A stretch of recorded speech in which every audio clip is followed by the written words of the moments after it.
you just joined us on the System After Dark, this is a homegrown number courtesy of E3 and Cracker. Bulla, how's it going? I'm D, your host on the System After Dark, right here on Today FM. Today's hit music. You can catch me weeknights at 7 p.m. That's from Monday to Friday, only on the home of Today's hit music. And don't forget, that's D with you every weeknight on the System After Dark.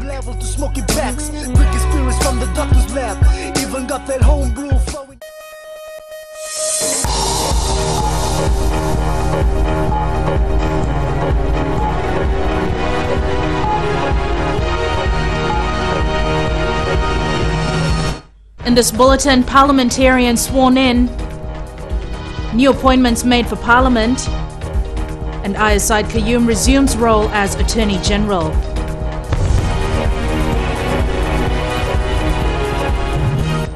Good evening, I'm Jackie Spate and this is FBC News. Fiji's first 50-member non-racially elected parliament has been sworn in today. This is the first step in getting our elected leaders into the House of Representatives to debate national issues. Ellen Stolz takes a look at how parliament and the country has come full circle to where democracy first ended 28 years ago. I, Josiah Vorangambain Marama, swear that I will be faithful and bear true allegiance to the Republic of Fiji according to law. And that I will obey, observe, uphold and maintain the Constitution of the Republic of Fiji and all other laws of Fiji. And sincerely promise that I will defend the rule of law and the rights of the people and will act with integrity and diligently carry out my responsibilities. All 50 parliamentarians took their oaths this morning to uphold and protect the law and the Constitution. They were joined by close family members and friends. Fiji also swore in its first woman Speaker of the House of Representatives, Dr. Chiku Luveni. Honourable members, this appointment marks an important event, being the first female Speaker in the history of Fiji.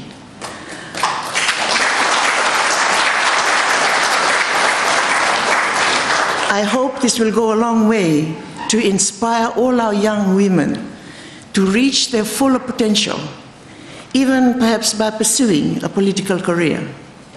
Having taken over the affairs of Parliament, she then called for nominations for the Deputy Speaker. Thank you. I call for nominations of Deputy Speaker. I call the Honourable Semi Korela-Rasau. Madam Speaker, I move the Honourable Ruveni Nandambe Nandolo be elected as Deputy Speaker of Parliament.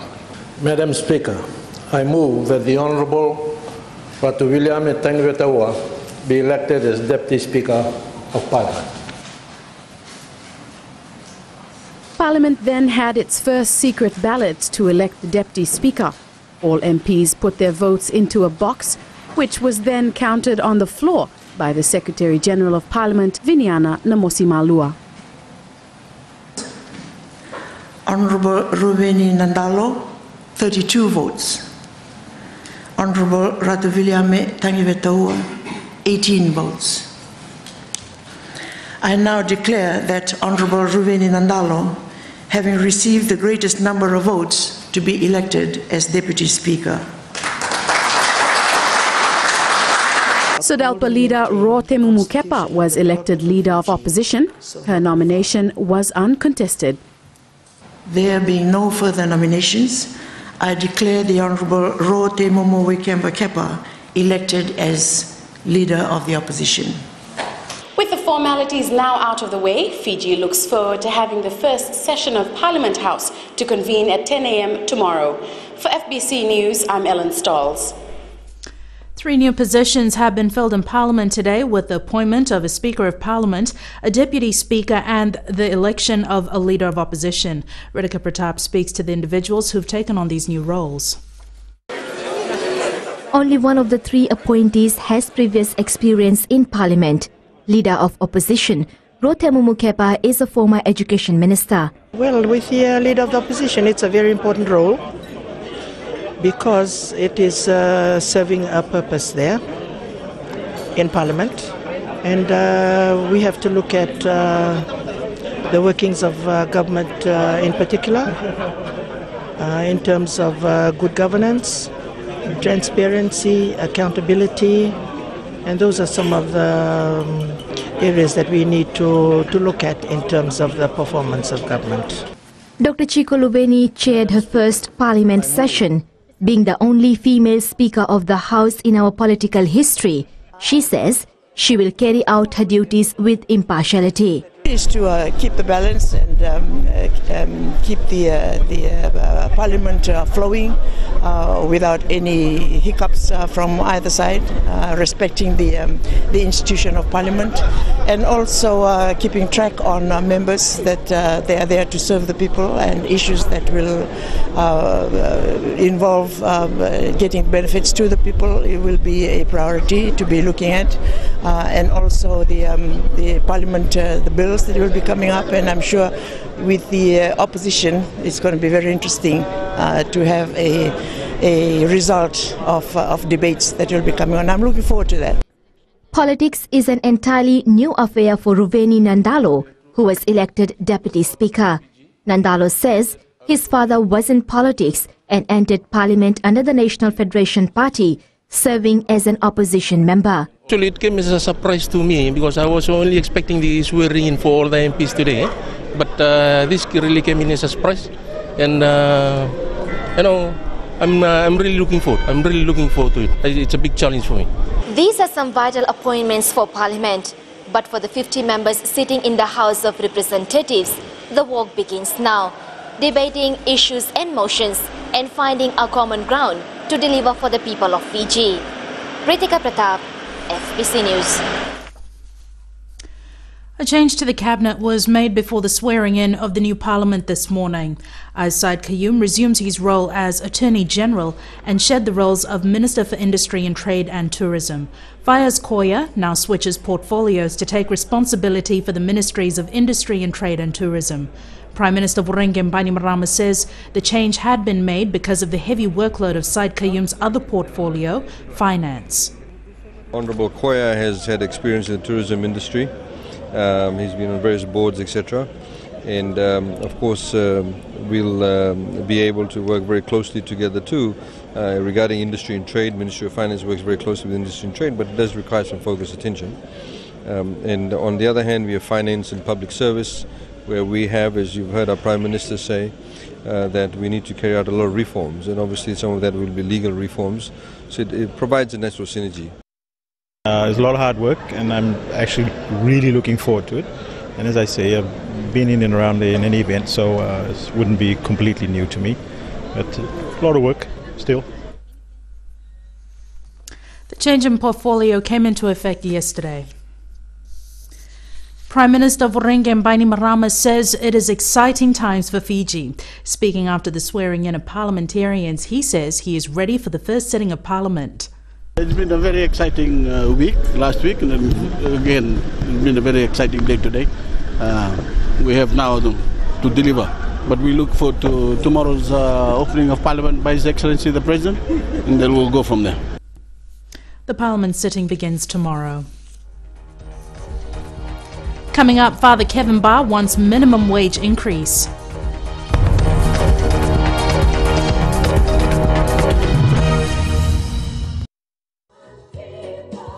Great words there from Lucky Dube and Baban. I hope you enjoyed that number. Different colors just for you. On Gold FM, only the classic hits. Louise with you on the Center Show. Well, thank you so much for the sweet company. This is Alana Miles, one of my favorites, and Black Velvet for you. Hi there. Join me on the Center Show every weekday from 9 a.m. to 2 p.m. for the best sounds on Gold FM. Only the classic hits.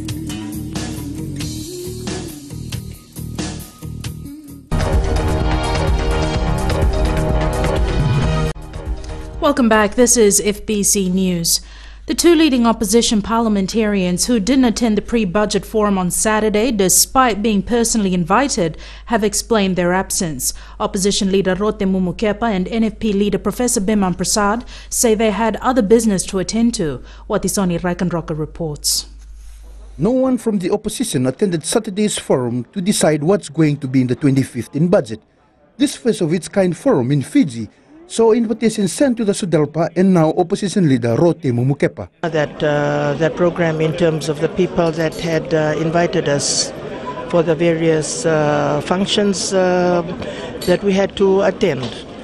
And that means not only here in Suva, but also back where we come from in terms of trying to serve the needs of the people. Rote Mumu did not respond to the invitation. The NFP leader and economist Dr. Biman Prasad, who campaigned in the recent elections mostly about the economy, also did not accept the invitation. But unlike Rokepa, she did respond. I wrote back to the Minister of Finance, clearly laying out that I will not be available for that forum. But, I provided a 12-point discussion and the proposals that I think that the government ought to take into consideration, and I did that. The forum was the first of its kind, bringing all interested parties under one roof to lay the platform for the 2015 budget. This method is going to be used in all future budget preparations. One can't afford to not attend, because it means losing the opportunity to have a say on what's going to be in the budget. What's on Rekan Roka, FBC News. 3 men have been charged in relation to the death of 13-year-old Serima Berwick-Ndenge in 2007. Eparama St. John and Ravuama Tawake have been charged with 1 count of perjury and fabricating evidence. Both accused persons' bail had been extended. Serima's uncle, Apisalome Rambo, has been charged with 1 count of fabricating evidence, conspiracy to defeat justice and interference with witnesses. He's been released on bail and the matter has been adjourned to October 24th. Serima Ndenge was found hanging from a tree at the back of her house in Namboviwa, Tailevu in 2007. In June, the Director of Public Prosecution's Office ruled out rape and murder in Serima's death. Former chairman of the National Wages Council, Father Bar, is lobbying the government to increase the minimum wage to $4. Maggie Boyle has more. Last year, government approved a national minimum wage, the first time ever for the country. We're happy to see when it was put as $2.32. That was totally inadequate, but it was a start. It would benefit some people, But we hope that it would increase every 6 months until it became more realistic. But for ordinary people in the wages councils, I think the wages need to be somewhere around $4 if we're going to meet the poverty line. Father Bar says the evidence is obvious that a majority of people are unable to afford basic needs. The report that was given by UN SCAP just a couple of days ago is very important. They said, okay, we've had in Fiji quite significant economic growth, but we've also had a percentage of 35% of the population still living in poverty, and we've got another third living just above the poverty line. So a huge percentage of people who are either poor or close to poverty. Father Bar argues that given Fiji's consecutive economic growth over the last 4 years, the redistribution of wealth should be given to those most affected. Maggie Boyle, FBC News. The 21-gun salute has been a long tradition in Fiji's military history that is only used on special occasions. Members of the Royal Fiji Military Forces and the Naval Forces have started preparations for Fiji Day celebrations on Friday. It was a sea of blue and green at Suva's Albert Park as the men and women rehearsed for Fiji's 43rd Independence Day celebrations. The 6 cannons donated by the Korean government will be part of the rehearsals from tomorrow through to the parade on Friday. The $102 million upgrade of Nadi Airport is into its 3rd month. Next week, the departure's first floor will be closed for upgrades while duty-free shops will relocate to the ground floor. Christopher Chand reports.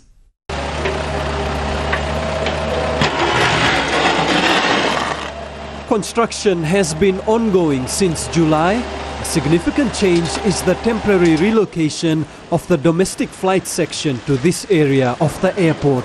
We've received some very good reviews and comments from travelling public. We are considering at the moment whether we are going to convert that into a permanent domestic.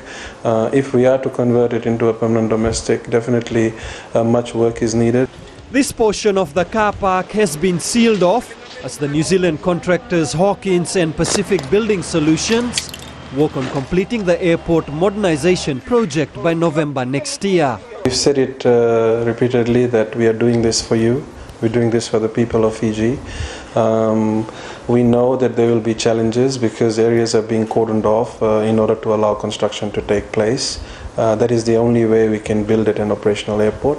And we know that people will not have the same space or ability to move around as they used to before. When completed in another year's time, the airport will look like this. The entrance to the departures area will extend about 15 meters into the car park. The ceiling at the check-in area will be elevated and a modern departures lounge on the ground floor. So the aim is not to have any disruptions to flight throughout the construction phase of the Nandi International Airport, the upgrades, and that's over the next 15 to 18 months. So it's quite a challenge, but we can do so, with the partnership that we get from our various stakeholders. The modernization of Nandi Airport is going to give a whole new meaning to Fiji being the hub of the South Pacific. Christopher Chand, FBC News. Monday Night Sports now. Here's Jamie with the latest. Good evening. Coming up in Sports Tonight, possible changes to Fiji's 7th side to the Gold Coast. In Rewa Football's Iosefo Verovo to miss out on IDC. Find out more after the break.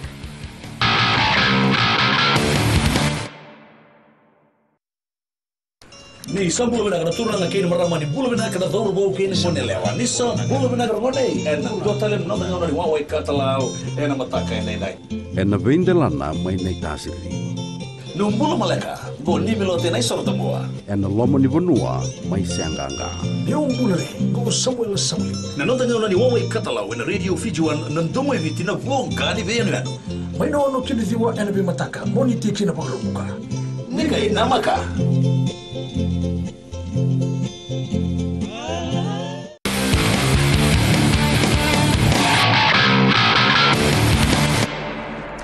Vodafone Fiji's Sevens coach Ben Ryan will decide later tonight on whether he drops 2 players from his Gold Coast tournament squad.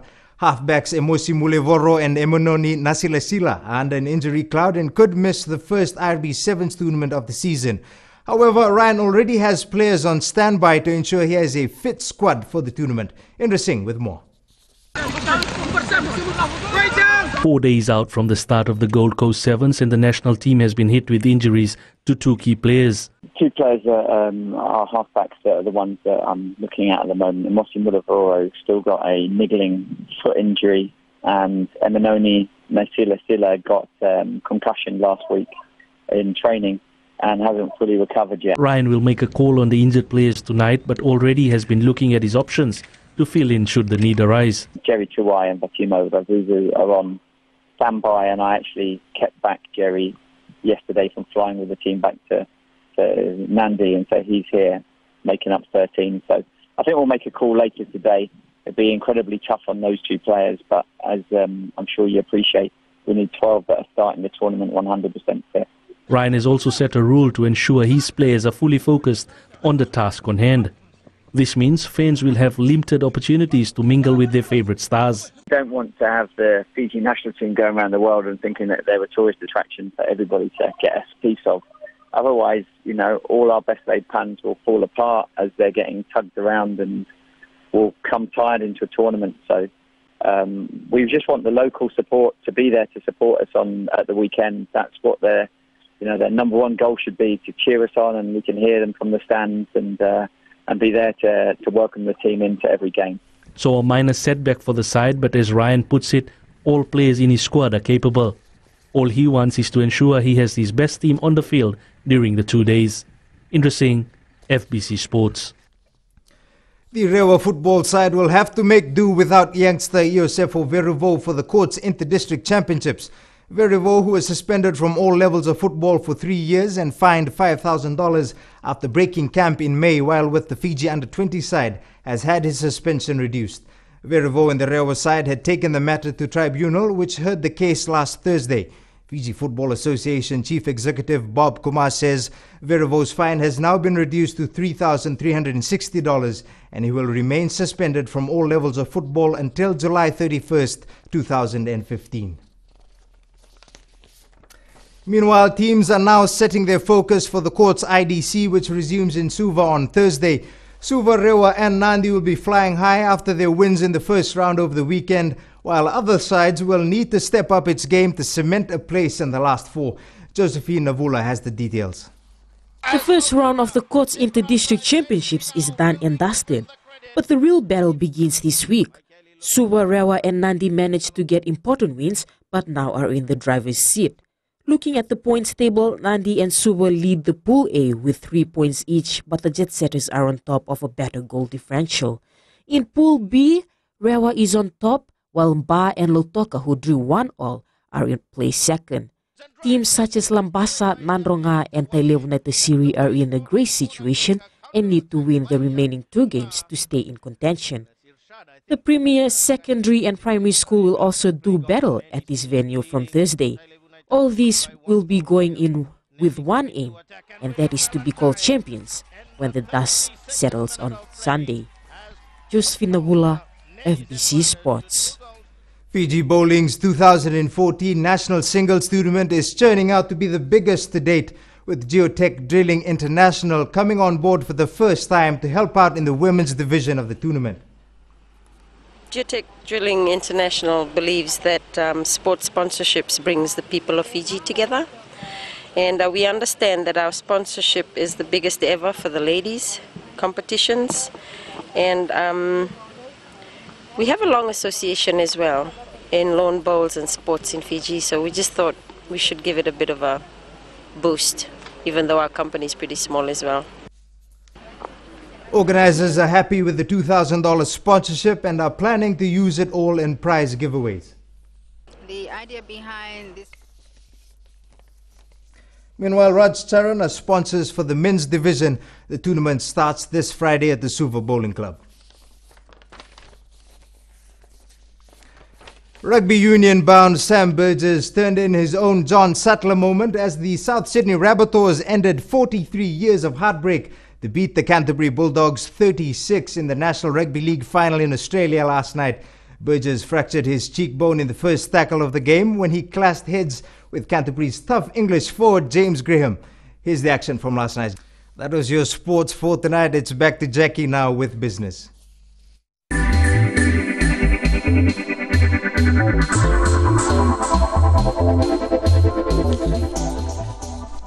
Chinese movies will be expected to start airing on FBC TV soon. This comes after a memorandum of understanding was signed between Chinese Ambassador Huang Yang and FBC Chief Executive Officer Riyaz Said Qayyum. CCTV6, a China movie channel, will be providing 26 movies free of charge to FBC TV. The movies will be subtitled in English and will be scheduled in international movie night segments on Saturday nights.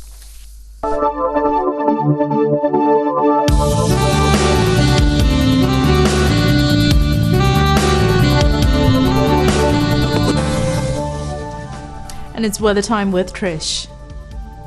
Thank you, Jackie. Well, folks, I bet you had your umbrellas out all of today as we take a look at today's conditions with all the major centers, Suva, towards the west, Nandi, Lautoka, Mba, and the north, Lambasa and Savu-Savu, all had cloudy skies with scattered showers throughout the day.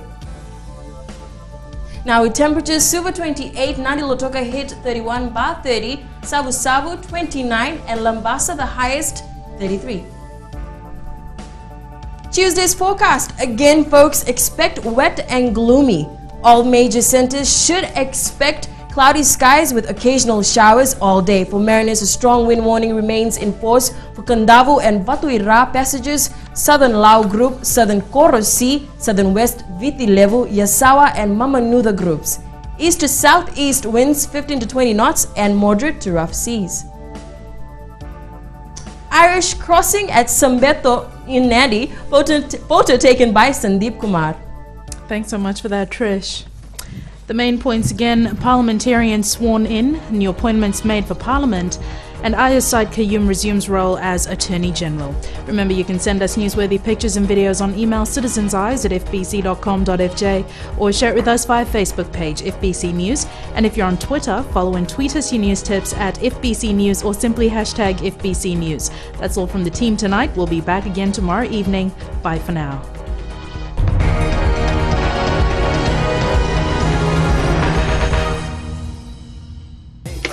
Radio Fiji 2 देश की धड़कन पर आपका स्वागत है बच्चों की दुनिया में। हमेशा की तरह आज भी हम आपके लिए कहानियाँ और कविताएं लेकर आए हैं और बच्चों आप हमें कॉल भी कर सकते हैं। नमस्कार, मैं हूँ पल्लवी। रेडियो फीजी 2 देश की धड़कन पर मंडे टू फ्राइडे 3 से लेकर 4 बजे तक बच्चों की दुनिया में और 4 से लेकर 7 बजे तक मस्तानी शाम के सफर में शामिल रहिए मेरे साथ।